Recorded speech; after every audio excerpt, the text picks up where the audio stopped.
Maurice French, a member of the Chippewa Thames First Nations, Crane Clan. Born and raised here in Chippewa, and spent all my time here. A few years outside living in the city, but came back here in, I guess, 2016-17 was to get my own gas station and variety store going here. So for the family, 3 children, my first marriage, and I'm a new guy for my second marriage. So at the time, the idea was to get a gas station, variety store going, and we did most of the work ourselves here on our own. We tilled the property and developed everything, leveled everything, and built the store actually with help of my 2 sons and my father, Larry, and built it from the ground up and opened in September 2017.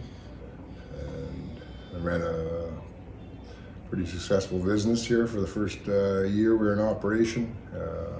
Cannabis was just kind of coming in, and First Nations were getting an opportunity to grow their own cannabis and sell their own cannabis, and had an opportunity to get in the cannabis market. So after talking over with the family, we decided we'd get into the dispensary aspect of the cannabis market, since Chippewa was starting to talk about it and talk about licensing and different aspects of it, and getting involved with different companies from different nations. So I figured it was our time as well. So it was about, so I guess it'd be about the summer of 2018, after we'd been open for almost a year, that we decided to get some cannabis products and get selling in the store, and look at it the medicinal way instead of selling it as your typical dispensary, I guess you could say. We wanted to be the medicinal aspect, since my wife Samantha was already involved in teaching courses up north in several communities with CBD and introducing it to elders in the community. We figured hand in hand with the THC and the CBD and the medicinal properties, and also earlier on, my wife had fought for the constitutional right to purchase marijuana in a dispensary, because they found that getting it in the mail was sometimes not the right product, and sometimes it was delayed so much that the person needing the product wasn't getting it readily available, so it was causing more harm than good. So she actually went up against several Toronto's top lawyers, and she did quite well. They didn't win at the time, but she made a statement about our rights to purchase cannabis in a dispensary. So, and then when her and I got together, and her with her background and my First Nations background, and we decided it was a good time to introduce this medicine to our peoples, and give people a chance around here to learn about different things than just marijuana. Learn about creams and salves and lotions and tinctures, and there's a number of oils that cure epilepsy and all this stuff. So it was intriguing for some of the stories that I witnessed with my wife earlier on, from her treating kids and children that had seizures and epilepsy and stuff for 30-40 times an hour, to see them get Rick Simpson oil and go down to 1 a week. That's something. It was like, wow, that's emotional. And then when we were open here at the time, we got open and we started doing quite well, and we had a great clientele. I believe about 300 or 400 members we had that were coming to the store and getting different medicines. It was exciting to see that some people that were on like Percocets and hydromorph and all this stuff, switching over to tinctures and doing the THC and the CBD, and going from almost a frazzled look or a wired look in life to coming to my wife like 3 weeks later and hugging her and saying, you changed my life, or you changed my wife's life. So that got us going earlier on. It's just that the medicinal fact and helping people, and then it just grew from there, and the whole family got involved. My children got involved in everything from production to growing to selling to working in the stores, and being pretty proud of something that was taking off, and it was doing good. We were only open with cannabis for maybe roughly 4 months, I guess it was. I made the mistake of thinking I could trust chief and council and telling them about what I was doing. Still makes me emotional, like, kind of this day, man, because it's hard to believe you'd be turned on by your own people, you know, and that's how I feel. You know, we had 7 families working here, things were going good, you know, and then we get raided. And then when I called the chief, who I had an agreement with, I thought, verbal, in his office, it wasn't so. You know, I get raided by OPP, London police, our own police. They seize all our product. They seize everything from my store. They seize everything from the dispensary. They seize all the fuel money. They seize all the tobacco money. You know, they went into my safe, took money from there. They went in my wife's purse. 4 days before Christmas, dude. You know, and took $3,000 out of her purse. You know, it's just too much. You know, I trusted them. You know, I helped them. I donated stuff to the school. I helped kids go to the NHL. I donated jerseys. You know, my wife donated supplies to the school for help the kids with artwork because they, you know, toy bingo. We helped with everything we could, and it's like, you know, you get shit on by your own community. And we stuck to everything that we said. We even told them in the meeting. We had a meeting earlier on and discussed how we were going to operate, what we were going to do, no signage, keep it low key, members only, 19 plus. And, you know, we did all that. We made sure that we stuck to those.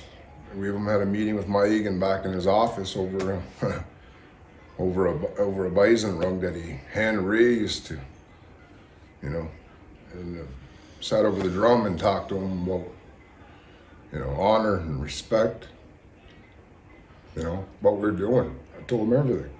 Told me he was bringing his father-in-law or his father over, somebody to get some CBD. Like, thought everything was all good. We were all set. We're doing something right in the community. We're helping people. My wife had courses going here that were started with like 5, 6 women and up to 20 people, you know. Yeah, they had a survey done earlier on. I think they paid every member, I think it was $25 or something a head to come and do a survey for marijuana thing, and it was to see if First Nations here on Chippewa wanted to do their own marijuana and have their own dispensaries. And after the survey, I think it was like 78% or maybe even more, but at least that we're in favor of having our own people having their own dispensaries on here and no inside influence, like from bikers or, you know, any other organization. They just want it to be our own wholesome First Nations doing it, and it was done right. And that's the survey that's been seen to be brushed under the rug or dismissed, or I don't even know why we did it and paid $25 a head for the members, whatnot, to come out and do such a survey. It's like the tobacco forum that have been going for 6 or 7 years now, that they're paying $250,000 for somebody to look after that hasn't been resolved to this day. So now they're doing the same with the marijuana thing, is they want to bury that. And in the meanwhile, Chippewa has 3 investments in marijuana, one in Manitoba, Sensi Brands, and I think there's a 3rd investment. So 2 for sure that they have. And you know, they have one job that transpired out of the Sensi brand. We invested $2 million into a company for 20% ownership that works and operates in St. Thomas and has probably a 90%, 95% non-native employee rate. And they've hired 1 or 2 people now for gray water manager, or whatever it is, so sanitation, you know. And meanwhile, we've made this investment. They haven't shown any numbers to what our return was. We have another investment in Manitoba that we invested $400 or maybe even $600,000 into, and this is in 2018, 4 years ago almost.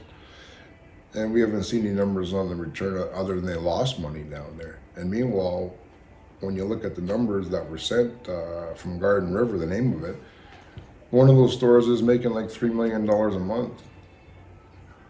So how do you say that there's no profits in that you can show the people? Now they're trying to say that it's not even the people's worry or concern now, because the money they borrowed on behalf of the people don't mean squat, because that money's for rec dev now. So the money they borrowed on behalf of the people, because I sat in the meeting with Samantha and I can tell you that we questioned to make sure this wasn't happening, as they were going to the bank to borrow the money, and then on the pretense it was going to be the people's profit partnership. It wasn't. It was just switched over later on to say, okay, this goes to ec-dev now instead of to the people. So it's happening with a few things, and I even offered them earlier on to get in because I'd been in the business a while to help them to get something going, and that I was just turned away repeatedly. They called us in once, Samantha and I, for a meeting, Rick Peters, and all they wanted was all the information from us that they could use to go somewhere else. So we got called to a meeting and give them everything. This is earlier on in 2018. This is before we got raided. No, sorry, this is after we got raided. After we got raided, I said, what are we gonna do now? Because at the time, Megan said he didn't call this, he didn't do all this, everything wasn't said. Found out that he would. I went to try to speak with ec-dev at the time and see what we can do to get reestablished or get reopened at the time. And they just told me the best thing for you to do is just to stay closed. That you wouldn't be able to get a license in the future if you to reopen or if you try to get back open again. So then they even put that in the minutes. It's in the minutes that they were supposed to put a notice out to any business owners that if you were to reopen or try to reopen the thing, you cut off your cigarette quota and you would have no chance in the future of a license. Well, this is 4 years later and there's still no license, you know what I mean? So it's just a big, keep everybody oppressed or suppressed, keep us down so that they can invest and they can not tell us what their investments are. And meanwhile, we have no opportunity to even grow, produce, manufacture. They put a halt or a stop on everything from a simple BCR. In the BCR, I believe they wrote that after I went and spoke with Mike and council in his office and wrote the BCR after saying that we can't operate and the Chippewas or sell marijuana. I don't even know the correct wording because it's hard to find the BCR now. If you try to find it, it seems like nobody wants to acknowledge it or nobody wants you to have a look at it. So that's where we are today. I've branched out in the meanwhile. I've went to different reserves. I've gone to Stony. I've had a shop in Oneida. I've operated in Walpool, and we're in Toronto now, several locations. So it seems like my reserve pushing me away or, getting rid of me or my family not having a chance to succeed here kind of spread my wings that I wasn't going to sit stagnant and say, hey man, okay, that's the end of me. Meanwhile, I had to go feel it out, like I said, over to Oneida before they opened 40 shops. On a Walpool before they got shut down on the island, so, and then Stony Point, been down there for 2 years, doing great. Great partners, great partnership. Numbers are awesome. It's employing several employees amongst the First Nations. And that was the whole, mindset. Was employing our own people, and I couldn't even do that. So now I got to go to other nations and employ them. Same we're doing in Toronto. We're hiring majority of them right now First Nations again. We're in the big smoke. We're in the big city. But again, we're making sure that our people are taken care of. Something that I wish they'd do around here, but shit ain't gonna happen.